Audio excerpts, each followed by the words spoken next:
Ministri e Shtetit për Inovacionin kërkon nga operatorët e telefonisë që shesin karta SIM të regjistrojnë çdo përdorues, pasi sipas ministres Harito, shpërndarja e këtyre kartave të telefonisë të regjistruara bie në dorën e krimit të organizuar, ndërsa kërkesën e ministrit të Brendshëm për ndalimin e tregtimit të këtyre kartave të regjistruara nga një person i vetëm, Harito e cilësoi kërkesë të drejtë. Është e domosdoshme dhe është ligjore që çdo kartë që shpërndahet të jetë identifikuar qartësisht me personin që e përdor. Kjo është detyrë e operatorëve, është në ligj dhe duhet që ata ta aplikojnë patjetër. Jo që është ilegale është që dikush një operator të shesi karta pa kërkuar identifikimin e personit që blen kartën.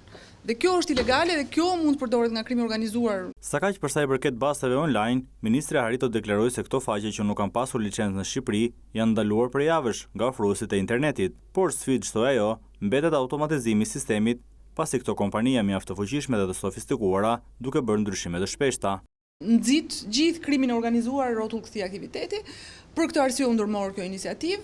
Është një iniciativë teknikisht e vështirë, e cila ndiqet në vazhdimsi. Këto websajte bazesh janë të fuqishëm, kanë shumë para, ndryshojnë vazhdimisht adresat, kështu që duhen ndjekur vazhdimisht. Përveç ndjekjes, pra dorazi që i bëhet sot dhe një për një, që është relativisht e vështirë, duhen ngritur dhe instrumenta teknik të tillë që kjo gjë të bëhet në mënyrë automatike dhe për këtë jemi duke bashkëpunuar me AKEP-in. Deklarata e ministres Milena Harito u bë pas konferencës që u zhvillua në kuadër të ditës për internet të sigurt.